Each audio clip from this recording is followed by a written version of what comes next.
أعوذ بالله من الشيطان الرجيم بسم الله الرحمن الرحيم الرحمن علم القرآن. السلام عليكم ورحمة الله وبركاته. அன்பிற்குரிய சகோதர சகோதரிகளே, தமிழ்நாடு தௌஹீத் ஜமாத் மாநில தலைமையகம் சார்பாக வாட்ஸ்அப் மூலம் கேட்கப்படுகிற கேள்விகளுக்கான பதில்களை தொடர்ச்சியாக பார்த்து வருகிறோம். அந்த அடிப்படையில் இந்த வாரம் கேட்கப்பட்ட கேள்விகளுக்கான பதில்களை ஒவ்வொன்றாக காண்போம். அதில் முதலாவதாக மாற்று மத சகோதரர் அவரது திருமண விருந்துக்கு அழைக்கும் பொழுது அவர் வங்கியில் வேலை செய்து கொண்டிருக்கிற நிலையில் அவர் வீட்டில் அந்த திருமண விழாவில் கலந்து கொண்டு விருந்து சாப்பிடுவதற்கு மார்க்கம் அனுமதிக்கிறதா என்று கேள்வி எழுப்பியிருக்கிறார். பொதுவாக இந்த கேள்வியை பொறுத்தவரை இதில் பல்வேறு விதமான அடிப்படைகளை நாம் பார்க்க வேண்டி இருக்கிறது. பொதுவாக இஸ்லாமிய மார்க்க அடிப்படையில் நாம் எந்த நிகழ்ச்சியில் கலந்து கொள்வதாக இருந்தாலும் அதில் இவர் மாற்று மதத்தை சார்ந்தவர் என்றோ அல்லது இவர் இஸ்லாமியர் என்றோ இஸ்லாம் எந்த விதத்திலையும் பாகுபாடு காட்டலை. யார் விருந்து அழைப்பை நமக்கு விடுத்தாலும் நபிகள் நாயகம் ஸல்லல்லாஹு அலைஹி வஸல்லம் அவர்கள் அதில் கலந்து கொள்வதை நமக்கு வழிகாட்டி இருக்கிறத தான் நாம் பார்க்க முடியுது. உதாரணத்திற்கு அல்லாஹ்வின் தூதர் ஸல்லல்லாஹு அலைஹி வஸல்லம் அன்னவர்கள் தான் ஒரு யூத பெண்மணியினால் விருந்துக்கு அழைக்கப்படுகிற போதும் கூட நபிகள் நாயகம் ஸல்லல்லாஹு அலைஹி வஸல்லம் அவர்கள் கலந்து கொண்டு இருக்கிறார்கள். அப்ப இதில் கவனிக்கப்பட வேண்டியது என்ன அப்படின்னா, பிற மதத்தை சார்ந்தவர்கள் அல்லது இஸ்லாமியர் என்கிற வேறுபாடு இல்லாமல் கலந்து கொள்கிற சபை சரியானதா என்கிற பார்வையும், நாம் உண்ணுகிற உணவு ஹலாலானதா என்கிற பார்வையும் நமக்கு இருக்கணும் அப்படின்றதான் இதுல பிரதானம். இதுல முதலாவதாக நாம் பார்க்க வேண்டியது, இஸ்லாமியரோ இஸ்லாம் அல்லாதவரோ யாராக இருந்தாலும் நாம் ஒரு நிகழ்ச்சிக்கு அழைக்கப்படுகிறோம்னா அந்த நிகழ்ச்சிக்கு செல்வதற்கு முன்பாகவே அந்த சபை எப்படியானது, அது நாம் கலந்து கொள்கிற வகையிலான சரியான சபையா அல்லது கலந்து கொள்ளக்கூடாத தவறான சபையா என்கிற பார்வை நமக்கு இருக்கணும். அதைத்தான் இஸ்லாமிய மார்க்கம் நமக்கு வழிகாட்டுகிறது. என ஒரு இஸ்லாமியனை பொறுத்தவரை அவன் தீமையான காரியங்களை எப்படி செய்யக்கூடாதோ, தீமையான காரியங்களாக அவன் பார்வையில் இருக்கக்கூடிய நிகழ்வுகள்ல பங்கேற்பதையுமே அவனுக்கு இஸ்லாமிய மார்க்கம் தடை செய்கிறது. இதை மார்க்கம் எப்படி எந்த அளவிற்கு நமக்கு சொல்லித் தருகிறது அப்படின்னு பார்த்தோம்னு சொன்னா, திருமறை குர்ஆனுடைய சூரத் நிசாவுடைய 140வது வசனம், இதா சமயத்தும் ஆயாத்தில்லா, அல்லாஹ்வுடைய வேத வசனங்கள் யுக்ஃபரு பிஹா, அது மறுக்கப்படுகிற நிலையிலேயும், வ யுஸ்தஸவு பிஹா, அது கேலி செய்யப்படுவதையும் நீங்கள் கேட்டால், ஃபலா தகூது மாஹும், அவர்களோடு சேர்ந்து நீங்களும் அமர்ந்து விடாதீர்கள், ஹத்தா யகூலு ஃபி ஹதீஸின் கைரி, அது அல்லாத ஒரு நிகழ்வுக்கு அவர்கள் செல்லுகிற வரைக்கும் நீங்கள் அங்கு அமராதீர்கள். அப்படி அமர்ந்தால் இன்னக்கும் இதம் மிஸ்லுஹும், நீங்களும் அவர்களை போன்றவர்கள்தான் என்று இறைவன் திருமறையிலே சொல்லி காட்டுறான். எந்த சபையில் இறை வசனங்களுக்கு மாற்றமான ஒரு நிகழ்வு நடக்கிறதோ, அந்த வசனங்கள் புறக்கணிக்கப்படுகிறதோ, அந்த வசனங்கள் கேலி கூத்தாக்கப்படுகிறதோ, அந்த சபையில் ஒரு முஸ்லீம் இருக்கக்கூடாது. அப்படி இருந்தால் அதை ஒரு முஸ்லீம் செய்யவில்லை என்றாலும் கூட அந்த காரியத்தில் அவன் அங்கு பங்கேற்பதே, அவன் கலந்து கொண்டதே அதை அவன் செய்ததாக கருதப்படும் என்கிற ஒரு அடிப்படையை மார்க்கம் சொல்கிறது. அது மட்டும் இல்லாம அங்க போய் அவன் கலந்து கொள்வது என்பது அல்லாஹுவின் தூதர் எப்படி நமக்கு வழிகாட்டுறாங்க அப்படின்னு சொன்னா, நபிகள் நாயகம் ஸல்லல்லாஹு அலைஹி வஸல்லம் அவர்கள் நமக்கு சொல்லித் தருகிறார்கள். சஹீஹ் முஸ்லிம்ல இடம்பெறுகிற செய்தி, மன் ரஆவு மின்கும் முன்கரன், உங்களில் ஒருவர் ஒரு தீமையை கண்டால் ஃபல் யுகையிரு பியதிஹி, அவர் தன்னுடைய கரத்தினால் அதை தடுக்கட்டும். ஃபஇல்லம் யஸ்ஸதி, அதற்கு அவர் சக்தி பெறவில்லை என்றால் ஃபபிலிசானிஹி, தன்னுடைய நாவினால் அவர் தடுக்க வேண்டும். ஃபஇல்லம் யஸ்ததி, அதற்கும் அவர் சக்தி பெறவில்லை என்றால் ஃபபி கல்பிஹி, அவருடைய உள்ளத்தினாலாவது அதை வெறுத்து ஒதுக்க வேண்டும். ذَلِكَ அல்அஃபுல் ஈமான், அதுதான் ஈமானுடைய கடைசி நிலை என்று நபிகள் நாயகம் ஸல்லல்லாஹு அலைஹி வஸல்லம் அவங்க சொல்றாங்க. ஒரு நிகழ்வுல, ஒரு சபையில ஒரு தீமையான காரியம் அரங்கேறுகிறது என்றால் அந்த சபையில் ஒரு முஸ்லீம் இருக்க முடியாது. ஒன்று, அவன் கரத்தினால் அதை தடுக்க வேண்டும். அப்படி தடுக்கிற வகையில் அந்த சூழல் இல்லை, அதற்கு இவன் சக்தி பெற்றவனாக அங்கு இல்லை என்று இருக்கிற போது நாவினாலாவது அவன் தடுக்க முற்படணும். அதற்கும் அங்கு வாய்ப்பு இல்லை என்று சொல்லுகிற போது அவன் கடைசி முடிவாக உள்ளத்தினாலாவது அதை வெறுத்து ஒதுங்க வேண்டுமே ஒழிய அதில் பங்கேற்பது என்பது அவனுடைய ஈமானையே பாதிக்கும் என்கிற அளவிற்கு மார்க்கம் சொல்லுது. ஏன்னா அங்கு பங்கேற்காமல் உள்ளத்தினால் வெறுத்து ஒதுக்குவதுதான் அல்அஃபுல் ஈமான், ஈமானுடைய கடைசி நிலை, பலவீனமான நிலை. அதுதான் கடைசி என்று அல்லாஹ்வுடைய தூதர் சொல்றாங்க. அந்த பலவீனமான நிலையையும் ஒருவன் கடந்து, அந்த ஈமானுடைய கடைசி நிலையையும் ஒருவன் கடந்து ஒரு முஃமினாக, ஒரு ஈமான் கொண்டவனாக பயணிக்க முடியாது என்று அல்லாஹ்வின் தூதர் எச்சரிக்கை செய்கிற போது, அப்போ ஒரு முஸ்லீம் ஒரு நிகழ்ச்சியில கலந்து கொள்ளணும்னா அந்த நிகழ்ச்சி எப்படியானது என்கிற பார்வை இருக்கணும். சில நிகழ்ச்சிகள்ல நாம இது மாற்று மதத்தவர்கள் அல்லது முஸ்லீம்கள் என்கிற பாகுபாடே இல்லை. திருமணத்தை பொறுத்தவரை இன்றைக்கு மாற்று மத நண்பர்கள் எப்படி அவங்க திருமணத்துல அவங்க கலாச்சாரம் சார்ந்த சில விஷயங்களை அவங்க வணக்கமாக எதை நினைத்து கொண்டிருக்கிறார்களோ அதை செய்கிறார்களோ, அதே மாதிரி இன்றைக்கு இஸ்லாமியர்களுடைய திருமணத்திலையுமே அவர்களுடைய கலாச்சாரத்தினுடைய ஒரு சாயலை நாம் பார்க்க முடியுது. வாழைமரம் கட்டுறதுல இருந்து, மாலை போடுறதுல இருந்து, அப்படியே நல்ல நேரம் கெட்ட நேரம் பார்ப்பதில் இருந்து பல்வேறு காரியங்கள், அங்கு தாலி கட்டுற மாதிரி இங்கு கருகமணி கட்டுவதிலிருந்து முற்றும் முழுவதுமாகவே இந்த திருமணங்கள் மாற்று மதத்தை சார்ந்ததாகவே இருக்கிற மாதிரி நம்ம பார்க்கிறோம். அப்ப இதுல முஸ்லீம்கள், முஸ்லீம் அல்லாதவர்கள் என்கிற வேறுபாடு இன்றி இது போன்ற தீய காரியங்கள் மார்க்கம் தடுத்த, இன்னும் சொல்ல போனா அதில் உச்சபட்சமாக இஸ்லாம் ஒரு பெண்ணுக்கு மகர் தொகையை கொடுத்து மணமுடிக்க சொல்கிறது. வாத்து நிசா சதுகாத்திஹின்ஹலா, நீங்கள் அந்த பெண்ணுக்கு மணக்கொடையை கொடுத்து மணமுடியுங்கள் என்று இஸ்லாம் சொல்லுகிற போது அதற்கு நேர் எதிராக ஒரு ஆண் ஒரு பெண் வீட்டாரிடமிருந்து நகையோ பொருளோ பணமோ பெறுகிற இந்த வரதட்சணை என்பது அவ்வளவு மிக மோசமானது. இன்றைக்கு அதனால் எவ்வளவோ சமுதாய சீரழிவு ஏற்பட்டிருக்கிறது. பல பெண்கள் திருமணமாக முடியாமல் தற்கொலை செய்கிறார்கள், தவறி போகிறார்கள், வேறு சில மோசமான முடிவுகளை எடுக்கிறார்கள். இத்தனைக்கும் காரணமான ஒரு வரதட்சணை அரங்கேறுகிற ஒரு முஸ்லீம் திருமணமாக இருக்கலாம், முஸ்லீம் அல்லாதவர்கள் திருமணமாக இருக்கலாம். அப்ப இதில் எப்படி ஒரு முஸ்லீம் கலந்து கொள்ள முடியும்? அப்ப இது மாதிரியான ஒரு பார்வை இருக்கணும். நம்ம கலந்து கொள்கிற சபை எப்படியானது அப்படின்ற பார்வை. அங்கு வேறு மத வழிபாடுகள் நடக்குதுன்னா ஒரு முஸ்லீம் அவன் கொண்டிருக்கிற கொள்கைக்கு அது எதிரானதாக அவன் பார்க்கிறான். அங்கு வேறு மாதிரியான சடங்கு சம்பிரதாயங்கள் நடக்கிறதா? இன்னைக்கு முஸ்லீம் என்று சொல்லிக்கொண்டே பல்வேறு விதமான காரியங்களில் ஈடுபடுகிறார்களே, மார்க்கம் காட்டித்தராத, அல்லாஹுவின் தூதர் வழிகாட்டாத சில விஷயங்களை அங்கு அரங்கேற்றுகிறார்களே. அப்படி அரங்கேற்றுகிற போதும் ஒரு முஸ்லீம் அதை தடுக்காமல் அங்கு போய் கலந்து கொள்ளவே இயலாது என்கிற போது, அப்ப சபையை கவனத்தில் கொண்டு நாம இந்த விஷயத்தை அணுக வேண்டும் என்கிற மார்க்க அடிப்படையில் நாம் பார்க்கிறோம். இதுல நாம மாற்று மதத்தை சார்ந்த சகோதரர்கள் அவங்க விளங்கி இருக்க மாட்டாங்க. இப்ப நாம சொல்லும் பொழுது இதுல இருக்கக்கூடிய விவரங்களை ஏதோ நாம மாற்று மதத்தவர்கள் என்பதனால் நாங்க திருமணத்தில் கலந்து கொள்ளாமல் இல்லை, முஸ்லீம்கள் இந்த அனாச்சாரங்களை செய்கிற போதும் நாங்கள் கலந்து கொள்ள மாட்டோம் என்பதை நாம அவங்களுக்கு தெளிவுபடுத்தக்கூடிய பொறுப்புல இருக்கிறோம். நாம் அதை தெளிவுபடுத்த வேண்டும்.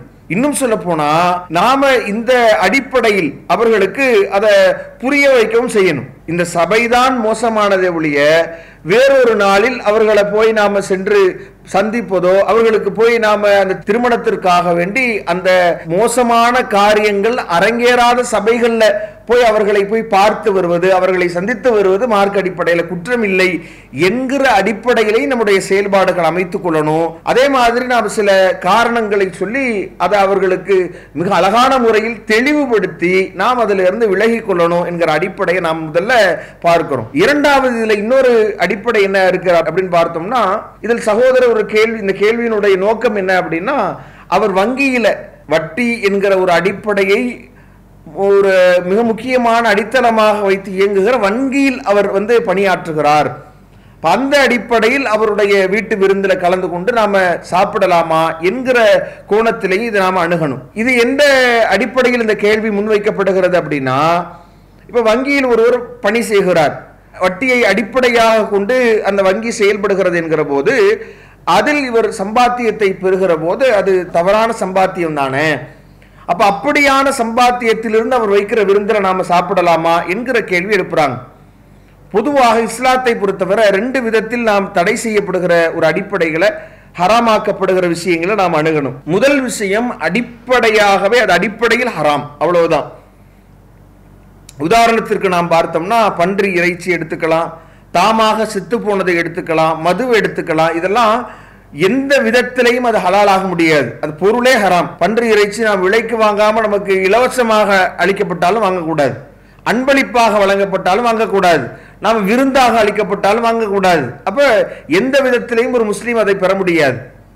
மது எந்த விதத்தில் நமக்கு வழங்கப்பட்டாலும் ஒரு முஸ்லீம் அதை பெற்றுக்கொள்ள முடியாது. இன்னொரு பக்கம் என்ன, எப்படியான தடைகள் மார்க்கத்தில் இடப்பட்டிருக்கிறது அப்படின்னா, வேறு புற காரணங்களின் அடிப்படையில் ஒன்று தடை செய்யப்பட்டதாக இருக்கும். உதாரணத்திற்கு இப்ப மற்றவரிடமிருந்து நாம திருடி சாப்பிடுவது ஹராம். திருடி நாம சாப்பிடக்கூடிய பொருள் ஒரு ஆட்டு இறைச்சியா இருக்கட்டும், பிஸ்மில்லா சொல்லி நல்ல முறையில் இஸ்லாம் சொல்லுகிற வகையில் அது அறுக்கப்பட்ட உணவாக இருந்தாலும் அதை ஒருத்தர் திருடி சாப்பிடுறார். அப்ப இந்த உணவு முறை இந்த புற காரணத்தினால் அது தடை செய்யப்பட்டதாக ஆகிறது. அப்ப இந்த இரண்டுக்கும் மத்தியில வித்தியாசம் இருக்கிறது. ஆனா இதுல என்ன கவனிக்க வேண்டும் அப்படின்னா, இதில் ஒருவர் தவறான முறையில் ஒரு வியாபாரத்திலேயோ அல்லது இஸ்லாம் தடுத்த வகையில் பொருளீட்டுகிறார் அப்படின்னா, அதில் அவர் செய்கிற தவறின் காரணத்தினால அவர்தான் அந்த தீமையான காரியத்தில் ஈடுபட்டவராக, தண்டனைக்குரியவராக, தீமையை செய்தவராக கருதப்படுவாரே ஒழிய, அந்த பொருளாதாரத்தை அவர் நமக்கு செலவிடுகிறார், ஒரு அன்பளிப்பு செய்கிறார், அல்லது ஒரு உணவு பொருள் வாங்கி தருகிறார், விருந்து வைக்கிறார், அல்லது அவருடைய பிள்ளைகளுக்கு செலவு செய்கிறார், ஏதோ ஒரு நன்கொடை செய்கிறார். இதனால அந்த பணத்தை நாம இப்படி புறக்காரணங்களினால் மோசமான நிலையை அடைகிற பொருளாதாரத்தை பொறுத்தவரை அதை நாம அடிப்படையிலேயே ஹராமாக்கப்படுகிற காரியமாக அதை நாம் பார்க்க முடியாது என்பதை நாம கவனத்தில் வைக்கணும். ஏன் அப்படின்னு சொன்னா, பல திருமறை வசனங்களை பார்க்கிறோம், ஒருவருடைய சுமையை இன்னொருவர் சுமக்க முடியாது, அவர் செய்திருக்கிற பாவத்திற்கு அவர்தான் தண்டனைக்குரியவர். சூரத்துல் பக்கராவுடைய 134வது வசனத்தை நீங்க பார்க்கலாம்.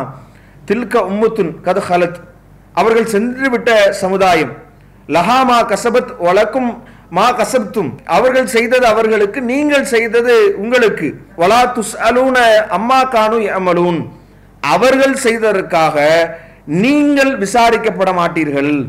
யாருமே ஒருவருக்காக இன்னொருவர் விசாரிக்கப்பட மாட்டார், அவர் செய்த பாவத்திற்காக அது இவரை தொடராது என்கிற அடிப்படையை இஸ்லாமிய மார்க்கம் நமக்கு சொல்லி தருகிறது. அதனால தான் நீங்க பார்க்கிற போது எந்த தர்ம பொருட்களை வாங்குகிற போதும், இது இஸ்லாம் ஜக்காத்தை பெறுகிற போதும் கூட இது எப்படி சம்பாதிக்கப்பட்டது என்கிற, எப்படி சம்பாதிக்கின்ற அறிவுரைகளை தனியாக சொன்னாலும் கூட இது ஹலாலான முறையில் இந்த வகையில் சம்பாதிக்கப்பட்டதா என்கிற ஒரு அடிப்படையை இஸ்லாமிய மார்க்கம் வாங்கும்போது பார்க்கணும் என்கிற வழிகாட்டுதலை நமக்கு சொல்லல. அதே மாதிரி அல்லாஹ் திருமறையில சொல்லும் பொழுது, ஃபகுலு மிம்மா கனிம்தும் ஹலாலன் தய்யிபா, போர்க்களத்தில் எதிரிகளிடமிருந்து கைப்பற்றப்பட்ட பொருட்கள் உங்களுக்கு அனுமதிக்கப்பட்ட தூய்மையானதை நீங்கள் உண்ணுங்கள்.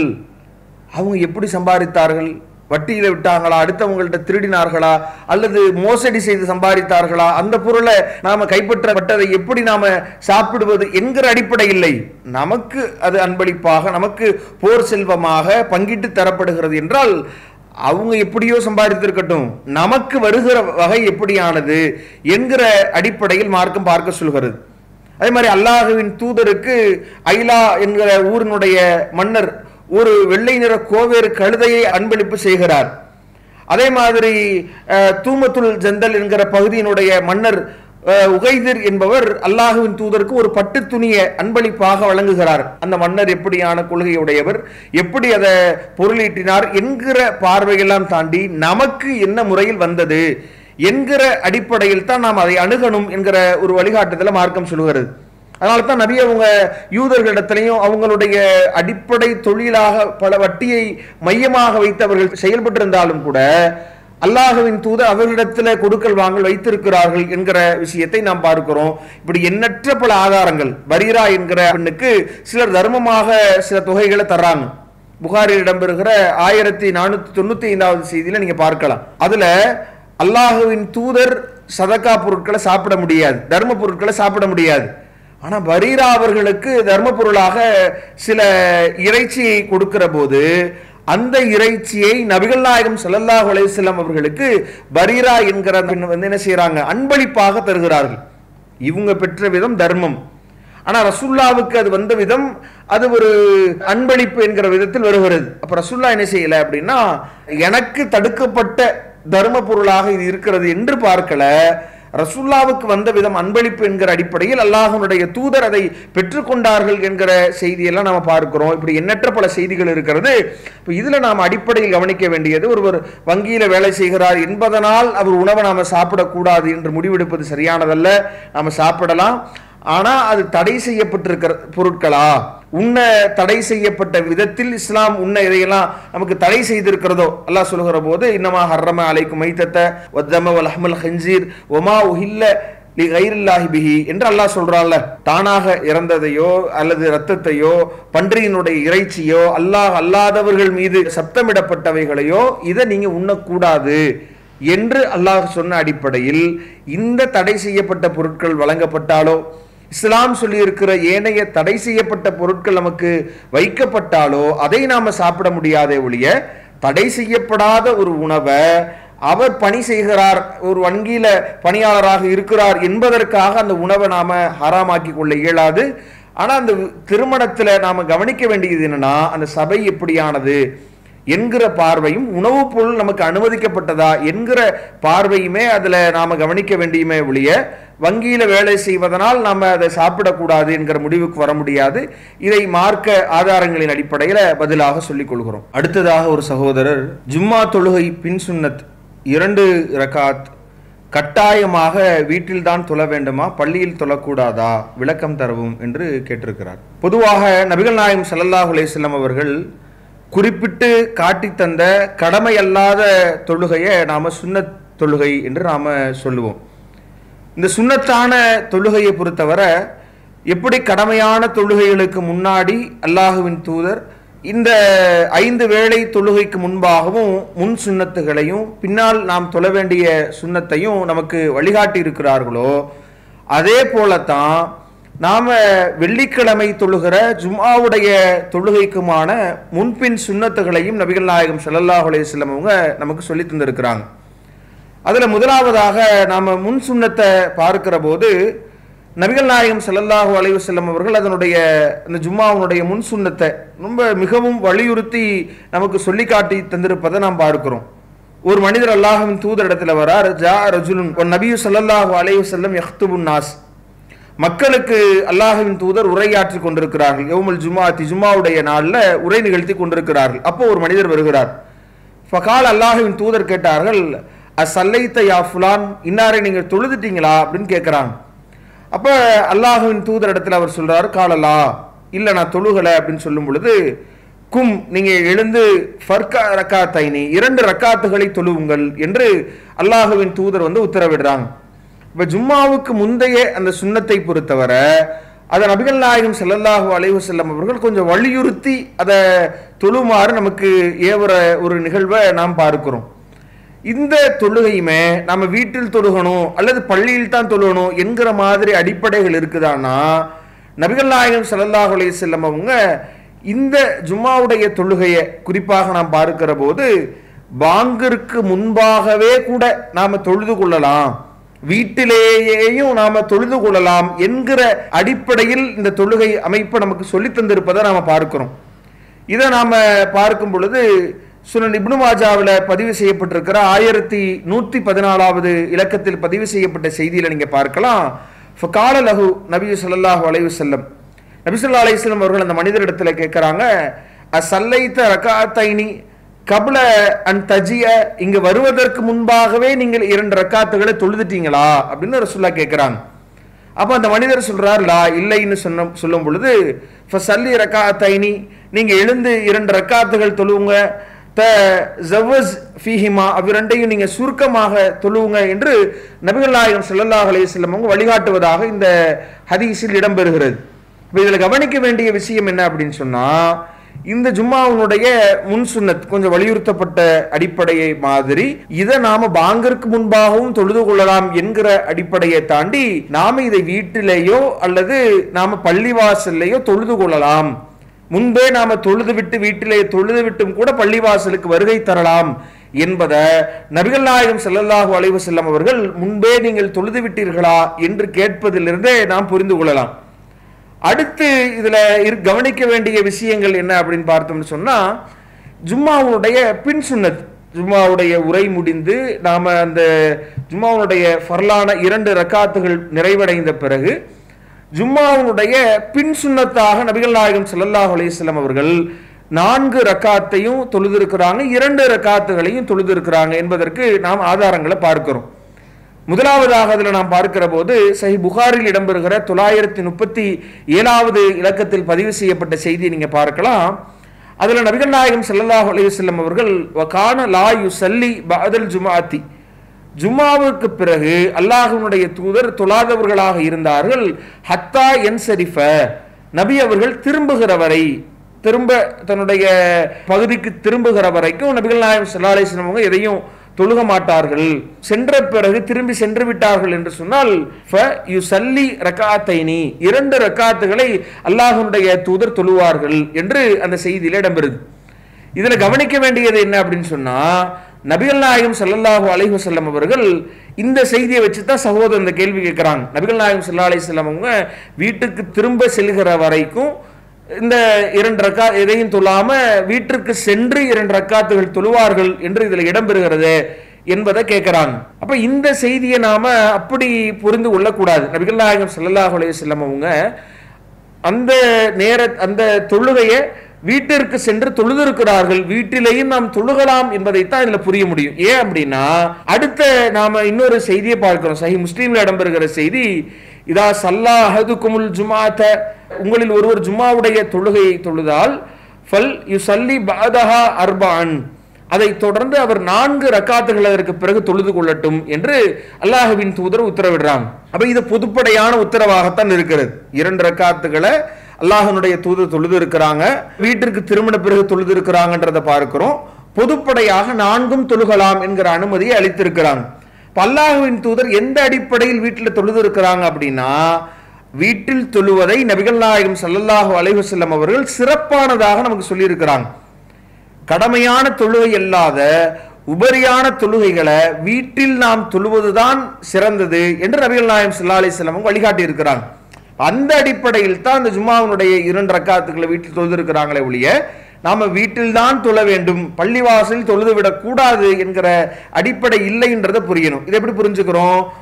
அல்லாஹ்வுடைய தூதருடைய பொதுவான அந்த அணுகுமுறையை நாம் புகாரில் இடம்பெறுகிற 731வது இலக்கத்தில் பதிவு செய்யப்பட்ட செய்தியை பார்க்கிறோம். அல்லாஹ்வுடைய தூதர் சொல்றாங்க, ஃபஸல்லு அய்யுஹன் நாஸ் ஃபீ புயூத்திக்கும், உங்களுடைய வீடுகளிலே, மக்களே உங்களுடைய வீடுகளிலேயே நீங்க உபரியான தொழுகைகளை தொழுவுங்க. ஏன் அப்படின்னா ஃபஇன்ன அஃலல ஸலாத்துல் மர்இ ஃபீ பைத்திஹி இல்லல் மக்தூபா, கடமையான தொழுகையை ஒரு மனிதன் தொழுகிற போது அந்த கடமையான தொழுகையை தவிர மற்ற எந்த தொழுகையையும் தனது வீட்டில் தொழுவதே சிறந்தது என்று அல்லாஹ்வுடைய தூதர் சொல்றாங்க. அந்த அடிப்படையில் தான் நபிகள் நாயகம் ஸல்லல்லாஹு அலைஹி வஸல்லம் அவங்க பின் சுன்னத் 2 ரக்காத்துகளை வீட்டில் தொழுதிருக்கிறாங்களே ஒழிய நாம வீட்டில் தொழுகிறதுக்கான சூழல்கள் இல்லை, அல்லது முக்கியத்துவம் நாம வீட்டில் தொழுவதற்கு தான் சுன்னத்தான தொழுகைக்கு நாம நடைமுறைப்படுத்துறதுக்கு முயற்சிக்கணும். அப்படி இல்லை, சூழல் இல்லைன்னா நம்ம பள்ளிவாசலில் தொழுவது பிரச்சனை இல்லை, தாராளமாக தொழுகலாம். முன் சுன்னத்தும் சரி, அந்த 2 ரக்காத்துகளை வீட்டிலேயோ பள்ளியிலேயோ தொழுது கொள்ளலாம். பின் சுன்னத்தான 2 அல்லது 4 ரக்காத்துகளையும் நாம் வீட்டிலேயோ பள்ளியிலேயோ தொழுது கொள்ளலாம். வீட்டில் நாம் சுன்னத்தான தொழுகைகளை தொழுவதை நபிகள் நாயகம் ஸல்லல்லாஹு அலைஹி வஸல்லம் அவங்க சிறப்பிற்குரியதாக நமக்கு வழிகாட்டி இருக்கிறார்கள் என்பதை இதற்குரிய பதிலாக சொல்லிக் கொள்கிறோம். அடுத்ததாக திருச்சியை சார்ந்த ராபியா என்கிற ஒரு சகோதரி கேட்கிறாங்க, ஜனாசா குளிப்பாட்டும் பொழுது ஒற்றைப்படையில் குளிப்பாட்டுங்கள் என்று நபிகள் நாயகம் ஸல்லல்லாஹு அலைஹி வஸல்லம் அவங்க சொல்லி இருக்கிறாங்க. இந்த ஒற்றைப்படை என்பதை பாத்திரத்தில் ஒற்றைப்படையில் தண்ணீரை வைத்து கொள்வதை குறிக்குமா, அல்லது தண்ணீரை ஒற்றைப்படையில ஊற்றுவதை குறிக்குமா அப்படின்றத கேட்கிறாங்க. பொதுவாக இறந்தவரை குளிப்பாட்டுவதற்கு இஸ்லாம் நமக்கு ஒரு ஒழுங்குமுறையை சொல்லி தருகிறது. இறந்தவரை நாம அடக்கம் செய்வதற்கு முன்பாகவே அவரை நாம குளிப்பாட்ட வேண்டும் என்கிற ஒரு நடைமுறையை சொல்கிறது. இதுல இஸ்லாம் நமக்கு காட்டி தந்திருக்கிற பல்வேறு விதமான நடைமுறைகள் சில கவனிக்கப்பட்டாலும் கூட பெரும்பாலும் சமுதாய மக்களிடத்தில் இஸ்லாம் வழிகாட்டாத பல்வேறு விதமான அடிப்படைகள் தான் நிரம்பி இருப்பதை நாம் பார்க்க முடியுது. ஒரே ஜனாசாவுக்கு பல தடவைகள் குளிப்பாட்டுகிற நிகழ்வுகள் ஆங்காங்கே அரங்கேறுவதை நாம் பார்க்கிறோம். முதல்ல கசப் மாத்துகிறோம் என்கிற பெயரிலையும் பின்னர் ஒரு குளிப்பாட்டுகிற பல நடைமுறைகள், இது மாதிரியான பல்வேறு நடைமுறைகள் கூடுதலாக மக்கள் மத்தியில இருக்கிற ஒரு நிலையை நாம் பார்க்கிறோம். பொதுவாக இஸ்லாமிய மார்க்கம் எப்படி நமக்கு வழிகாட்டி இருக்கிறது, குளிப்பாட்டக்கூடிய நேரத்தில் நாம் கவனிக்க வேண்டிய விஷயங்களாக நமக்கு என்ன சொல்லி தந்திருக்கிறது என்று நாம் பார்க்கிற போது, இப்ப நாம் ஒருவரை குளிப்பாட்டுகிறோம் அப்படின்னு சொன்னா அதுல மார்க்கம் சில ஒழுங்குமுறைகளை சொல்லுது. அதுல நாம அவருடைய மான விஷயத்தில் அவருடைய ரகசியம் காக்கப்பட வேண்டும் என்பதை முதன்மையாக அல்லாஹ்வுடைய தூதர் சொல்வதை நாம ஹாக்கிம் போன்ற ஹதீஸ் கிரந்தங்கள்ல பார்க்க முடியுது. அதில் அல்லாஹ்வுடைய தூதர் சொல்கிறார்கள், கால ரசூலுல்லாஹி ஸல்லல்லாஹு அலைஹி வஸல்லம் மன் கஸல மையித்தன், யார் ஒரு உடலை குளிப்பாட்டுகிறாரோ ஃபகதம அலைஹி, அவர் அதிலிருந்து அவரிடத்தில் இருக்கிற குறைகளை மறைத்தால் அல்லாஹ் என்ன செய்யறானா உஃபிரலஹு அர்பஈன மர்ரத்தன், 40 தடவை அவருக்காக வேண்டி மன்னிப்பை வழங்குகிறான் என்று நபிகள் நாயகம் ஸல்லல்லாஹு அலைஹி வஸல்லம் அவங்க சொல்றாங்க. அப்ப நாம அந்த உடலை கையாளுகிற போது அவருடைய குறைகளை நாம வெளிப்படுத்த கூடாது என்கிற ஒரு உத்தரவை நாம் பார்க்கிறோம். இப்ப குளிப்பாட்ட தொடங்கியதோடு அதில் சில ஒழுங்குமுறைகளை மார்க்கம் பேண சொல்லுது. நாம குளிப்பாட்டுறோம்னா அதை வலதுபுறத்தில் இருந்து தொடங்கணும். சஹீஹ் புகாரி இடம்பெறுகிற 167வது இலக்கத்தில் பதிவு செய்யப்பட்ட செய்தியை நீங்க பார்க்கலாம். சஹீஹ் புகாரியில 167வது இலக்கத்தில் பதிவு செய்யப்பட்டிருக்கிற செய்தியில பார்க்கலாம், கால நபி ஸல்லல்லாஹு அலைஹி வஸல்லம் லஹுன்ன ஃபி கஸ்லி இப்னத்திஹி, அல்லாஹ்வுடைய தூதர் தன்னுடைய மகளாரை குளிப்பாட்டுகிற அந்த நேரத்துல சில உத்தரவுகளை குளிப்பாட்டக்கூடியவங்களுக்கு வழிகாட்டுறாங்க. இப்ப நபி அவங்க சொல்லுகிற போது இபுதான, நீங்க அவருடைய வலது புறத்திலிருந்து நீங்க தொடங்குங்க, ஒழு செய்கிற உறுப்புகள்ல இருந்து நீங்க ஆரம்பம் செய்யுங்கள் என்று நபி அவங்க வழிகாட்டுறாங்க. நாம அவரை கழுக தொடங்குகிற போதே அதை ஒழு செய்கிற உறுப்புகளான அந்த வலது புறத்தில் இருந்து தான் நாம கழுக தொடங்கணும் அந்த பாகங்களை என்கிற வழிகாட்டுதல மார்க்கம் சொல்லுகிறது.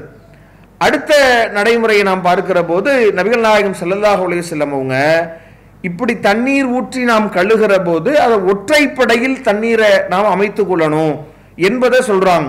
சகோதரி கேட்ட மாதிரி சஹீஹ் புகாரி இடம்பெறுகிறது 1254வது இலக்கத்தில் பதிவு செய்யப்பட்ட செய்தி, தஹல அலைனா ரசூலுல்லாஹி ஸல்லல்லாஹு அலைஹி வஸல்லம், அல்லாஹ்வின் தூதர் அவங்களுடைய மகளாரை குறிப்பாற்றுகிற போது நபிகள் நாயகம் ஸல்லல்லாஹு அலைஹி வஸல்லம் வந்து சொன்னாங்க, வ நஹ்னு நகசிலு இப்னத்தஹு, அவருடைய மகளாரை நாங்கள் குளிப்பாட்டி கொண்டிருந்தோம். ஃபகால நபி அவங்க சொன்னாங்க, யஸில்னஹா, அவரை நீங்க குளிப்பாட்டுங்க, சலாசன் வ ஹம்சன் அவ் அக்ஸர மின் ஜாலிக் பிமாஇன் வ சிதரின், நீங்க இந்த தண்ணீர் மற்றும் இழந்த இலையினால இவரை 3 முறையோ 5 முறையோ அல்லது அதற்கு மேற்பட்ட இந்த ஒற்றைப்படைகள்லையோ நீங்க அவரை கழுகுங்க என்று அல்லாஹ்வின் தூதர் உத்தரவிடுறாங்க. இப்ப நபிகள் நாயகம் ஸல்லல்லாஹு அலைஹி வஸல்லம் உத்தரவின் வார்த்தைகளை வைத்து நாம் பார்க்கிற போது, நாம் கழுகும் பொழுது எப்படி வலதுபுறத்தில் இருந்து நாம் கழுக தொடங்குகிறோமோ அப்போ நாம கழுவுவதை ஒற்றைப்படையில் அமைக்கணும். கழுவுவதுனா என்ன, நாம தண்ணீரை எடுத்து ஊற்றி நாம கழுகும் பொழுது அதை இப்போ நம்ம கை ஒழு செய்கிற போது கழுகுறோம்ல, கழுகும் பொழுது ஒரு தடவை என்பதை நாம் எப்படி எடுத்துக்கொள்வோம், கழுகுவதைத்தான் நாம எடுத்துக்கொள்வோம். 3 தடவைனா அதை எத்தனை முறை நாம் கழுகணும் அப்படின்ற அந்த முறையைத்தான் நாம வரிசை அதை நினைவு வைத்துக் கொள்வதை போல இதுல நாம எத்தனை தடவை எடுத்து கழுகுகிறோம் அப்படின்றது தான் அடிப்படை. அப்ப நாம தண்ணீரை ஒரு வாளியில இழந்த இலையினால் நாம தண்ணீரை, இழந்த இலை கிடைக்கும் பட்சத்தில் இழந்த இலையை நாம் சேர்த்துக் கொள்ளலாம் தண்ணீர்ல. அப்ப அப்படி தண்ணீர் ஒரு பெரிய ஒரு பாத்திரத்துல எடுத்துக்கொண்டோம்னா, நாம ஒரு ஜக்கில இருந்து தண்ணீர் எடுத்து ஊத்துறோம்னா இதை ஒற்றைப்படையில எடுத்து கழுகுகிற ஒரு அடிப்படையில 3 முறையோ அல்லது 5 முறையோ 7ஓ 9ஓ இப்படி நாம் ஒற்றைப்படையிலேயே அதை எடுத்து கழுகுகிற மாதிரி நாம் அமைத்துக் கொள்ளலாம். இல்லை நமக்கு அது மறந்துடும் என்று நாம் அஞ்சுகிற போது குறைந்தபட்சம் அந்த சின்ன சின்ன பாத்திரங்கள்ல நாம் ஒற்றைப்படையை ஏற்படுத்தி அந்த பாத்திரங்களை 7 9 அல்லது இது மாதிரியான அந்த ஒற்றைப்படையிலான பாத்திரங்களை நாம் அடுக்கி வைத்து அப்படி நாம் அதை எடுத்து நாம் அவருடைய உடல்களை அந்த ஒற்றைப்படையின் அடிப்படையில் ஊற்றி கழுகினாலும் சரிதான். இப்போ ஏதோ ஒரு முறையில் ஒற்றைப்படை என்பதுதான் இங்கே கவனிக்க வேண்டுமே ஒழிய, ஒற்றைப்படையில் நாம் அந்த பாகங்களை வலதுபுறத்திலிருந்து கழுக தொடங்கணும். அதனுடைய கடைசி முறையில் நாம் அந்த கற்பூரம் போன்ற பொருட்களை வைத்து அல்லாஹ்வுடைய தூதர் நீங்கள் தண்ணீரில் கலந்து அவங்களை குளிப்பாட்டுங்க என்று நபிகள் நாயகம் ஸல்லல்லாஹு அலைஹி வஸல்லம் அவங்க சொல்லியிருக்கிறாங்க. இப்போ அந்த வகையில் நாம் குளிக்க வைக்கிற போது நாம் அந்த ஒற்றைப்படை என்பதை ஒன்று கழுகும் போது பாத்திரத்தில் வைப்பது தான் நேரடியாக நாம் அதில் மிக சரியான அடிப்படையாக நாம் பார்க்க முடியுது. ஹதீஸினுடைய வாசகத்தை வைத்து அது நமக்கு சிரமமாக இருக்கிறது, மறந்துடுவோம் அப்படின்ற மாதிரி நாம் அஞ்சினோம்னா அந்த சுண்ணாவை கடைபிடிப்பதற்காக வேண்டி நாம் சின்ன அந்த பாத்திரங்களில் ஒரு ஒற்றைப்படையை நாம் வரிசையாக அப்படி இருக்கிற பட்சத்தில் அந்த வகையில் நாம் அடுக்கி வைத்து அதை கழுகினாலும் ஓகே தான். அப்போ நாம் அந்த சுண்ணாவை கடைபிடிக்கிற வகையில் ஒற்றைப்படை என்பதை ஏதோ ஒரு விதத்தில் நாம் ஆக்கிக்கொள்ள வேண்டும் என்பதைத்தான் இந்த செய்தியின் மூலமாக நாம் தெரிந்து கொள்கிறோம். இதை இந்த கேள்விக்குரிய பதிலாக சொல்லிக் கொள்கிறோம். அடுத்ததாக, சந்திர கிரகணம் துவங்கியவுடன் மேகமூட்டமாக இருந்து தெரியாமல் போகும்போது கிரகணம் ஏற்படுவதை கணிப்பின் அடிப்படையில் நாம் முடிவு செய்து கொள்ளலாமா அல்லது கண்ணால் தான் பார்க்க வேண்டுமா என்கிற கேள்வியை மேல காவேரியை சார்ந்த முகமது என்கிற சகோதரர் எழுப்பியிருக்கிறார். பொதுவாக இந்த கிரகண தொழுகை குறித்த மார்க்க வழிகாட்டுதல், கிரகணம் ஏற்படுகிற போது அதனுடைய அறிவியல் பூர்வமான அந்த நிகழ்வுகளை நாம் பார்க்கிற போது சூரியனும் சந்திரனும் நேர்கோட்டில் வருகிற அந்த நிகழ்வை அந்த அறிவியல் நமக்கு முன்கூட்டியே அது மாதிரியான நிகழ்வு ஏற்பட போவதை நமக்கு சுட்டி காட்டினாலும் கூட அந்த நிகழ்வை நாம கண்கூடாக பார்க்க வேண்டும் என்பதை மார்க்கம் நமக்கு சொல்லித் தருவதை அல்லாஹ்வின் தூதருடைய வழிகாட்டுதலின்படி நாம் புரிந்து கொள்கிறோம். குறிப்பாக நாம சஹீஹ் புகாரி இடம்பெறுகிற 1042வது செய்தியை நாம் பார்க்கலாம். அதுல நபிகள் நாயகம் ஸல்லல்லாஹு அலைஹி வஸல்லம் அவங்க சொல்றாங்க, ஃபஇதா ரஅய்துமுஹா ஃபஸல்லு, கிரகணம் ஏற்படுகிறது என்றால் அந்த கிரகணத்தை நீங்கள் பார்த்தால் தொழுவுங்கள். அதுல ரஅய்து, நீங்கள் கண்கூடாக அதை பார்க்க வேண்டும், நீங்க பார்த்தீங்கன்னா அந்த தொழுகையில ஈடுபடுங்கள் என்று நபிகள் நாயகம் ஸல்லல்லாஹு அலைஹி வஸல்லம் அவர்கள் நமக்கு வழிகாட்டுறாங்க. இப்ப இப்படி நமக்கு நேரடியாக நபிகள் நாயகம் ஸல்லல்லாஹு அலைஹி வஸல்லம் அவங்க இதில் இந்த கிரகணத்தை பொறுத்தவரை பார்த்தால்தான் நீங்கள் அந்த கிரகண தொழுகையில் ஈடுபடணும் என்று நமக்கு வழிகாட்டிய பிறகு நாம் வெறும் தகவலை வைத்து எப்படி நாம் தொழ முடியும்? இது ஒரு வணக்கம் என்கிற போது அந்த வணக்கத்தை செய்ய சொல்லி தந்திருக்கிற தூதர் எந்த வழிகாட்டுதலை வழங்கி இருக்கிறாரோ அதன் அடிப்படையில் தான் அதை நாம் செய்யணும். அப்ப இந்த தொழுகை முறையை எப்படி நாம் தூதரிடத்திலிருந்து எடுத்திருக்கிறோமோ, அந்த வழிகாட்டுதலை எப்படி மார்க்கம் நமக்கு சொல்லி தந்திருக்கிறது என்று எடுத்திருக்கிறோமோ, அதே மாதிரி தான் நாம் தொழுகுவதற்கான அடிப்படையையும் அந்த கிரகணத்தை நாம் கண்கூடாக பார்த்தால்தான் தொழுக வேண்டும் என்கிற அடிப்படையை இந்த செய்தியில நாம் பார்க்க முடியுது. அப்ப இந்த கிரகணம் ஏற்பட்டு அது முழுவதுமாக விலகுகிற வரைக்கும் ஈடுபடணும் என்பதைத்தான் இந்த செய்திகள் மொத்தத்தையும் நீங்க எடுத்து வைத்து பார்க்கிற போது புரிந்து கொள்ளலாம். அப்படி இருக்கிற போது வேறு எங்கேயோ கிரகணமே பிடிக்காத ஒரு ஊர்ல இருந்துகிட்டு நாம எங்கேயோ ஏற்பட்ட அந்த கிரகணத்துக்காக நாம் எப்படி தொழுக முடியும்? அது எப்படி இந்த நபி வழியை நாம பின்பற்றியதாக அர்த்தப்படும் என்பதை நாம கவனத்தில் கொள்ளணும். இன்னும் சொல்ல போனா இது சம்பந்தமான அந்த அடிப்படைகளை நீங்க பார்க்கிற போது இப்போ ஒரு பேச்சுக்கு நாம அப்படி தொழுகலாம் என்று ஏற்றுக்கொண்டாலும் கூட இது எவ்வளவு விளைவுகள் ஏற்படும் நீங்க யோசிச்சு பாருங்க. இப்போ உதாரணத்திற்கு அமெரிக்காவில் கிரகணம் ஏற்பட்டிருக்கிறது என்கிற செய்தி நமக்கு கிடைக்கிறது. அங்க இப்ப சூரிய கிரகணம் ஏற்படுகிறதுனா பகல் அங்க ஏற்படுதுன்னா நமக்கு இங்க இரவு இருக்கும். அங்க சந்திர கிரகணம் ஏற்படுகிறது என்றால் அவங்களுக்கு இரவுல ஏற்படுகிறது என்றால் நாம் பகல்ல இருப்போம். அப்ப அவங்களுக்கு சந்திர கிரகணம் ஏற்படுகிற போது நாம இங்க சூரியன் கொளுத்திக்கிட்டு இருக்கிற போது இங்க தொழுவது அந்த தகவலின் அடிப்படையில் தொழுவது சாத்தியப்படுமா? இன்னைக்கு லைவ்ல நாம பார்க்கலாம், அங்கு ஏற்படுகிற அந்த காட்சிகளை லைவ்ல உட்கார்ந்து பார்த்து கொண்டிருக்கலாம். அது நமக்கு மிக விரைவான தகவல் மூலமாக ஒளிபரப்பு செய்யப்படலாம்.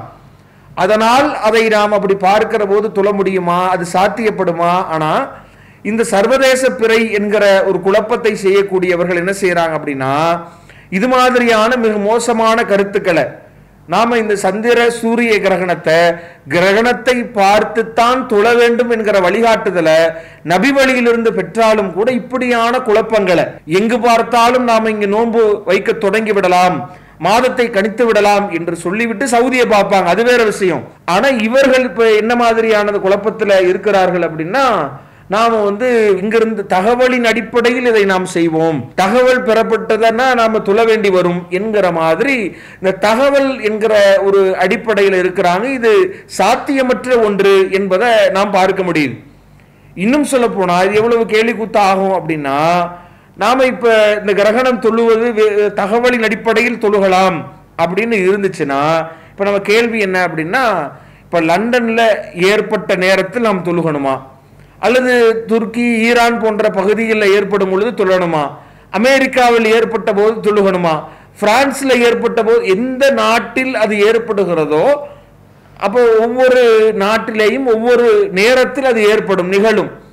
அப்ப அந்தந்த நேரத்தில் எல்லாம் நாம் தொழுது கொண்டிருந்தா அப்ப இதுல எந்த இடத்துல அல்லது நம்முடைய நாட்டில் ஏற்படும் பொழுது தொழுகணுமா? அப்ப இவ்வளவு இருக்குல்ல. இதுல நீங்க தகவலின் அடிப்படையில் தொழுவதாக இருந்தால், ஒரு நமக்கு மேகமூட்டமா இருக்குது, வருவதற்கு வேற வாய்ப்பு இருக்கிறவர்கள் அடிப்படையை வைத்து நாம் தொழுவதாக இருந்தால் இதுல எந்த அடிப்படையில் நாம் தொழ வேண்டி வரும்? அப்ப இப்படி எதுக்குமே சாத்தியப்படாத ஒரு அடிப்படையத்தான் இவங்க சர்வதேச பிறை என்கிற பெயர் குழப்புறாங்க. இதை நாம புரிந்து கொள்ளணும். அதே மாதிரி சகோதரர் கேட்ட கேள்வி என்னன்னா, அப்ப மேகமூட்டம் ஏற்பட்டுருச்சு, நமக்கு சந்திர கிரகணம் ஏற்பட போகிறது என்று நமக்கு அந்த தகவலை முன்கூட்டியே தெரிவிக்கிறாங்க. அதை முன்பே கணிக்கக்கூடியவர்கள் நமக்கு தெரிவிச்சிடறாங்க துல்லியமா. அப்ப அப்படி தெரிவித்தும் கூட மேகமூட்டம் காரணத்தினால நமக்கு அந்த கிரகணம் பிடிப்பது தெரியாமல் இருந்தால் நாம இப்ப கணித்து தொழுகலாமா அப்படின்னா இதே பதில் தான். நாம கண்கூடாக அதை பார்த்தோம் அப்படின்னா தொழுகலாம். அதைத்தான் அல்லாஹ்வின் தூதர் நமக்கு சொல்லி தந்திருக்கிறாங்க.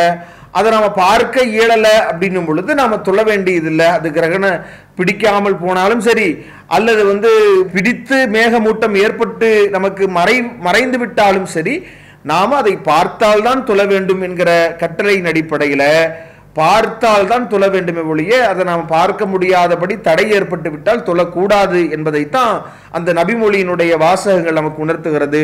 இதை நாம் இந்த கேள்விக்குரிய பதிலாக சொல்லிக் கொள்கிறோம். அடுத்ததாக ஒரு சகோதரர் கேட்டிருக்கிறார், கிரகண தொழுகையில நபிகள் நாயகம் ஸல்லல்லாஹு அலைஹி வஸல்லம் அவங்க இரண்டு ருக்குகளை செய்திருக்கிறாங்க, ஒரு ரக்காத்துல 2 ருக்குகளை செய்திருக்கிறாங்க, நீண்ட அளவுக்கு செய்திருக்கிறாங்க என்கிற போது அந்த 2வது ருக்கு செய்த பிறகு வெறும் நாம துணை சூறாவில் மீதம் இருக்கிற சிலவற்றை ஓத வேண்டுமா, அல்லது நாம அதிலையும் சூரத்துல் ஃபாத்திஹாவை திரும்ப ஓத வேண்டுமா, ஒரே ரக்காத்துல ஓத வேண்டுமா என்கிற கேள்வி எழுப்பியிருக்கிறார். பொதுவாக நபிகள் நாயகம் ஸல்லல்லாஹு அலைஹி வஸல்லம் அவங்க இந்த கிரகணம் என்கிற ஒன்றை அது ஒரு மோசமான ஒரு நிகழ்வாக, அதை ஒரு கியாமத்து நாளினுடைய அது நெருங்கிவிட்ட மாதிரியான ஒரு அடையாளத்தை போன்று நபிகள் நாயகம் ஸல்லல்லாஹு அலைஹி வஸல்லம் அவங்க கிரகணம் ஏற்பட்டு விட்டால் தொழுகையில் ஈடுபடுவது, அச்சப்படுவது, அல்லாஹ்விடத்தில் பாவ மன்னிப்பு கோருவது, தான தர்மங்களில் ஈடுபடுவது என்று நபிகள் நாயகம் ஸல்லல்லாஹு அலைஹி வஸல்லம் அவங்க இப்படியான வழிகாட்டுதலை நமக்கு வழங்குறாங்க. அதில் ஒரு அம்சம் தான் இந்த கிரகண தொழுகை. கிரகணம் பிடிப்பதை நாம சூரிய கிரகணமோ சந்திர கிரகணமோ அதை நாம பார்க்க நேரிட்டால் அது அந்த கிரகணம் முடிகிற வரைக்கும் நாம் என்ன செய்யணும், ஈடுபடணும் என்று நபிகள் நாயகம் ஸல்லல்லாஹு அலைஹி வஸல்லம் வழிகாட்டி இருக்கிறாங்க. அப்படியான அந்த தொழுகைக்கு நபிகள் நாயகம் ஸல்லல்லாஹு அலைஹி வஸல்லம் என்ன செய்வாங்க அப்படின்னா, அந்த தொழுகைக்கான அழைப்பை விடுவாங்க. இன்ன ஸலாத்த ஜாமியாத்துன், அல்லாஹ்வுடைய தூதர் ஸலாத்துல் ஜாமியா என்கிற மாதிரியான அழைப்பு எல்லா மக்களையும் அழைக்கும் விதமாக நபிகள் நாயகம் ஸல்லல்லாஹு அலைஹி வஸல்லம் பாங்கு இகாமத் என்கிற அடிப்படை இல்லை என்றாலும் கூட நாங்க ஜமாத்தாக தொழுகணும் என்கிற மாதிரியான ஒரு அழைப்பை விடுத்து நபிகள் நாயகம் ஸல்லல்லாஹு அலைஹி வஸல்லம் தொழுகை நடத்தியிருக்கிறார்கள் என்பதை பார்க்கிறோம். இந்த தொழுகை முறையை நாம் எடுத்துக்கொள்கிற போது இதை நபிகள் நாயகம் ஸல்லல்லாஹு அலைஹி வஸல்லம் முழுக்க வெளியில் சப்தமிட்டு ஓதுகிற தொழுகை முறையாக புகாரில் இடம்பெறுகிற 1065வது செய்தி பார்க்கலாம். ஜஹர நபி ஸல்லல்லாஹு அலைஹி வஸல்லம் ஸலாத்தில் ஹுசூஃபி பி கிராத்திஹி, அல்லாஹ்வுடைய தூதர் அந்த கிராத்தை சப்தமாக நபி அவர்கள் ஓதி தொழுக வைத்தார்கள் கிரகண தொழுகையின் போது என்கிற செய்தியை நாம் பார்க்கிறோம். இதில் அந்த தொழுகை முறையை பார்த்தோம்னா மிக தெளிவாக நபிகள் நாயகம் ஸல்லல்லாஹு அலைஹி வஸல்லம் அவங்க எப்படி தொழுதார்கள் என்கிற அந்த முழு தொழுகை முறையுமே நாம் 1046வது இலக்கத்தில் பதிவு செய்யப்பட்ட புகாரியினுடைய அந்த செய்தியில் நாம் பார்க்கிறோம். நபிகள் நாயகம் ஸல்லல்லாஹு அலைஹி வஸல்லம் அவங்க ஹஸஃபத்தி ஷம்சு ஃபி ஹயாத் நபி ஸல்லல்லாஹு அலைஹி வஸல்லம் ரசூலுல்லாஹி ஸல்லல்லாஹு அலைஹி வஸல்லம் உடைய காலத்துல சூரிய கிரகணம் ஏற்பட்ட உடனேயே ஃபஹரஜ இலல் மஸ்ஜித் அல்லாஹ்வுடைய தூதர் பள்ளிவாசலுக்கு புறப்பட்டாங்க. ஃபஸஃபன் நாசு வராஹு அல்லாஹ்வுடைய தூதரோடு சேர்ந்து அந்த மக்களும் அவங்களுக்கு பின்னால் அணிவகுத்து நின்றார்கள். ஃபகப்பர அல்லாஹ்வுடைய தூதர் தக்பீர் சொல்லி தன்னுடைய அந்த தொழுகையை நீண்ட சில வசனங்களை ஓதி தொழ வைத்தார்கள் என்கிற ஒரு அடிப்படையை நாம் பார்க்கிறோம். அப்போ நபிகள் நாயகம் ஸல்லல்லாஹு அலைஹி வஸல்லம் அவங்க அந்த நீண்ட பெரிய சூறாக்கள் ஓதி தொழ வைத்த பிறகு நீண்ட நேரம் தன்னுடைய ஓதுதலுக்கு பிறகு நபிகள் நாயகம் ஸல்லல்லாஹு அலைஹி வஸல்லம் சும்ம கப்பர பிறகு நபிகள் நாயகம் ஸல்லல்லாஹு அலைஹி வஸல்லம் தக்பீர் சொல்லி ஃபரகஅ ருக்குஅன் தவீலன் நீண்ட ருக்குவாக நபிகள் நாயகம் ஸல்லல்லாஹு அலைஹி வஸல்லம் அவங்க ருக்கு செய்றாங்க. வேறு சில செய்திகள்ல பார்க்கிறோம் அல்லாஹ்வின் தூதர் எப்போதும் செய்யாத அளவுக்கு ருக்கு சஜ்தாவிலையும் நிற்றலையும் அதிக நேரம் செலவழித்தார்கள் என்கிற செய்திகளை எல்லாம் நாம் பார்க்கிறோம். அப்ப அல்லாஹ்வின் தூதர் அந்த முதலாவது ருக்குவின் போது நீண்ட நேரம் அந்த ருக்குவை செய்த பிறகு சும்ம கால சமி அல்லாஹு லிமன் ஹமிதா திரும்ப சமி அல்லாஹு லிமன் ஹமிதான்னு எழுந்து அல்லாஹ்வுடைய தூதர் ஃபகாம ஃபலம் யஸ்ஜுத் நபி அவங்க எழுந்து நின்று சஜ்தாவுக்கு செல்லவில்லை.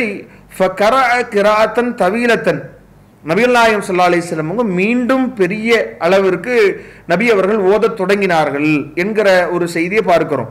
அதே மாதிரி அந்த ஓதுதல் எப்படி இருந்துச்சு? ஹிய அதுனா மினல் கிராஅத்தில் ஊலா முந்தைய அந்த கிராத்தை விட நபிகள் நாயகம் ஸல்லல்லாஹு அலைஹி வஸல்லம் அவங்க கொஞ்சம் குறைவான அளவிற்கு அந்த ஓதுதலை ஓதுனாங்க. ஏற்கனவே ஓதினார்களே ரக்காத்தினுடைய துவக்கத்தில் அல்ஹம்து சூரா ஓதி ஒரு கிராத்தை ஓதியதை விட ருக்கு சென்றதற்கு பிறகு மீண்டும் நபி அவர்கள் தொழுகையில இந்த கிராத்து ஓத தொடங்குவது சின்ன அளவில் ஓதினார்கள். நீண்ட இதை ஓதினாலும் முன்னதை கம்பேர் பண்ணும் பொழுது குறைவான அளவில் அந்த ருக்குவுக்கு பிறகு எழுந்த பிறகு அந்த கிராத்தை அந்த ஓதுதலை அமைத்து கொண்டார்கள் என்கிற விஷயத்தை இதில் நாம் பார்க்கிறோம். அதற்கு பிறகு நபிகள் நாயகம் ஸல்லல்லாஹு அலைஹி வஸல்லம் சும்ம கப்பர பிறகு தக்பீர் சொல்லி ஃபரகா ருக்குஅன் தவீலன் நீண்ட ருக்குவை செய்தார்கள். வஹுவ அதுனா மினர் ருக்குஇல் அவ்வல் முதலாவது ருக்குவை விட இது குறைந்த அளவிலான நேரத்தை எடுத்துக்கொண்டு சும்ம கால சமி அல்லாஹு லிமன் ஹமிதா பிறகு அல்லாஹ்வுடைய தூதர் சமி அல்லாஹு லிமன் ஹமிதான்னு சொல்லி ரப்பனா வலக்கல் ஹம்து என்று சொல்லி திரும்ப சும்ம சஜ்தா செய்து விட்டார்கள் என்கிற ஒரு அடிப்படையை இந்த செய்தியில நாம் பார்க்கிறோம். இதில் நாம் கவனிக்க வேண்டியது என்ன அப்படின்னு சொன்னா இதுல மிக தெளிவாக அந்த வரிசை முறை நமக்கு சொல்லப்படுது. அல்லாஹ்வுடைய தூதர் சப்தமிட்டு ஓதும் பொழுது முதல்ல தக்பீர் சொல்லி தக்பீருக்கு பிறகு அல்லாஹ்வுடைய தூதர் என்ன செய்யறாங்கன்னா அந்த நீண்ட அந்த அல்ஹம்து சூரா ஓதி நீண்ட அந்த துணை சூறாவை நபிகள் நாயகம் ஸல்லல்லாஹு அலைஹி வஸல்லம் ஓதுறாங்க. ஓதின பிறகு ருக்குவை செய்யறாங்க. ருக்கு செய்து எப்போதும் இல்லாத அளவிற்கு நீண்ட அளவிற்கான அந்த ருக்குவை செய்து சமி அல்லாஹு லிமன் ஹமிதா என்று சொல்லி அல்லாஹ்வுடைய தூதர் வளமை போல் சஜ்ஜா செய்து விடாம மீண்டும் கிராத்தை ஓத தொடங்குறாங்க என்று தான் இதுல இடம்பெறுகிறத ஒழிய சூரத்துல் ஃபாத்திஹாவை ஓதுனாங்கன்னு இடம்பெறல. இதுல கவனிக்க வேண்டியது என்ன அப்படின்னா நபிகள் நாயகம் ஸல்லல்லாஹு அலைஹி வஸல்லம் உடைய தொழுகை ஏனைய தொழுகை முறைகளை நாம் வைத்து பார்க்கும் பொழுதும் கூட ஒரு ரக்காத்துல அல்லாஹ்வுடைய தூதர் 2 ஃபாத்திஹாவை ஓதி நமக்கு வழிகாட்டல. இப்படி எண்ணற்ற பல வழிமுறைகள் நாம் பார்க்கிறோம். நம்ம இப்ப தொழுது கொண்டிருக்கிற போதே சஜ்தாவுக்குரிய வசனங்கள் வருகிற போதும் கூட நாம அந்த சஜ்தாவை செய்து மீண்டும் நாம விட்ட அடுத்த அதனுடைய தொடர்ச்சியை தான் கிராத்துல நாம் ஓதுவோம்.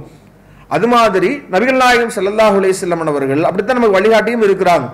நபி அவருடைய மற்ற ஏனைய அந்த தொழுகையினுடைய அடிப்படைகளை வைத்து நாம் பார்க்கிற போது அப்போ இங்கு நபிகள் நாயகம் ஸல்லல்லாஹு அலைஹி வஸல்லம் அவங்க சமி அல்லாஹு லிமன் ஹமிதா என்று அந்த ருக்குவுக்கு பிறகு எழுந்து மீண்டும் அந்த கிராத்தை ஓத தொடங்கினார்கள். முன்பு நபி அவர்கள் அந்த ருக்குவுக்கு முன்னால் ஓதியதை விட நீண்டு ஓதினாலும் கூட அதை விட கம்பேர் பண்ணும் பொழுது இது குறைவான அளவிலான ஓதுதலாக இருந்தது என்று சொல்லி மீண்டும் ருக்கு செய்த பிறகுதான் சஜ்தாவிற்கு போகிறார்கள் என்கிற அழகான அந்த வழிகாட்டுதல் நமக்கு தெரிகிறது.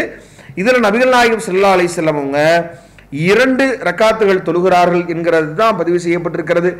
இப்படி இருக்கிற போது ஒரே ரக்காத்தில் நபிகள் நாயகம் ஸல்லல்லாஹு அலைஹி வஸல்லம் அவங்க 2 முறை சூரத்துல் ஃபாத்திஹாவை ஓதினார்கள் என்பதற்கான எந்த ஆதாரமும் இல்லாத அடிப்படையில தான் நாம இதுல அந்த ஓதுதலை அதனுடைய கண்டினியூஷனை எதை நாம ஓதினோமோ அதனுடைய தொடர்ச்சியை ஓதிக்கொள்ளலாம், அல்லது நாம அதுல அதை விட குறைவான அளவில் நம்முடைய ஓதுதலை அமைத்துக் கொள்ளலாம் என்கிற வழிகாட்டுதலை இதுல பார்க்கிறோமே ஒழிய திரும்ப நாம சூரத்துல் ஃபாத்திஹாவை ஓத வேண்டும் என்று இதுல இடம்பெறல என்பதை நாம கவனத்தில் கொள்ளணும். அப்ப இந்த வகையில் தான் நபிகள் நாயகம் ஸல்லல்லாஹு அலைஹி வஸல்லம் அவங்க அந்த தொழுகையை அமைத்திருக்கிறார்கள் என்கிற ஒரு அடிப்படையை நாம் பார்க்கிறோம். கிரகணம் முடிந்ததை நபி அவர்கள் பார்க்கிற போது தன்னுடைய தொழுகையை முடித்துக் கொள்வார்கள் என்கிற ஒரு வழிகாட்டுதலை தான் நாம ஹதீஸ்கள் வாயிலாக பார்க்கிறோம். இப்ப இதுல கவனிக்க வேண்டியது, நாம மீண்டும் ஒரே ரக்காத்துல இரண்டாவது முறை சூரத்துல் ஃபாத்திஹாவை ஓத வேண்டிய அவசியம் இல்லை என்பதைத்தான் நாம ஹதீஸ்களை ஒருங்கிணைத்து பார்க்கிற போது நாம புரிந்து கொள்ள வேண்டிய ஒரு அடிப்படையாக இருக்கிறது என்பதை இதற்குரிய பதிலாக சொல்லிக் கொள்கிறோம். வாஹிர் தவானா அல்ஹம்துலில்லாஹி ரப்பில் ஆலமீன். அஸ்ஸலாமு அலைக்கும் வரஹ்மத்துல்லாஹி வபரகாத்துஹு. அல்லாஹு அக்பர், அல்லாஹு அக்பர்.